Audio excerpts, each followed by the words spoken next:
রেলগাড়ির কামরায় হঠাৎ দেখা, ভাবিনি সম্ভব হবে কোনোদিন।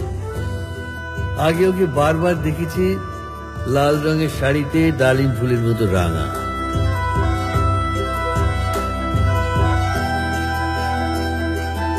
আজ পরেছে কালো রেশমের কাপড়, আঁচল তুলেছে মাথায়, দোলন চাপার মতো চিকন গোর মুখখানি ঘিরে।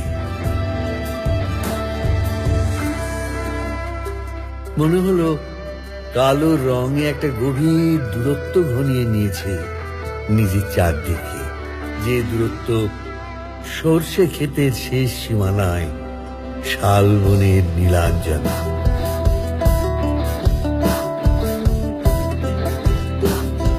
থমকে গেল আমার সমস্ত মনটা। চেনা লোককে দেখলেন অচেনার গাম্ভীর্য।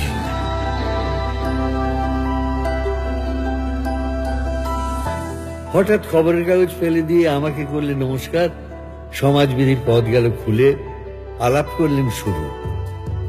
কেমন আছো, কেমন চলছে সংসার ইত্যাদি।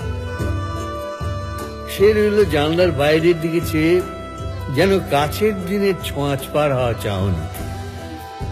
দিলে অত্যন্ত ছোট দুটো একটা জবাব, কোনোটা বা দিলেই না।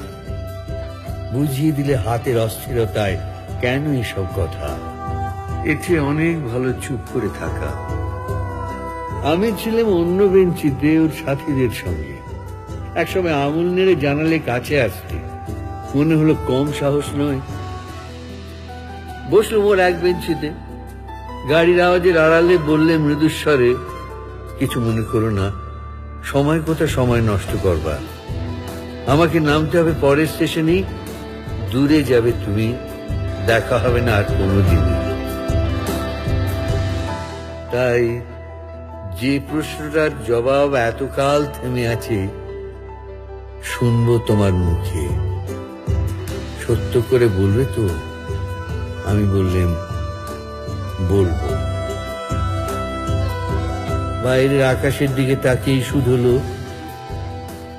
আমাদের গেছে যে দিন, একেবারেই কি গেছে? কিছুই কি নেই বাকি?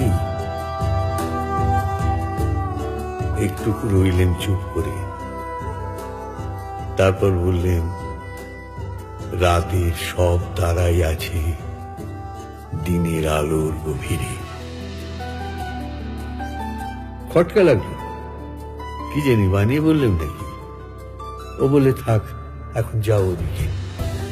সবাই নেমে গেল পরের স্টেশনে, আমি চললাম একা।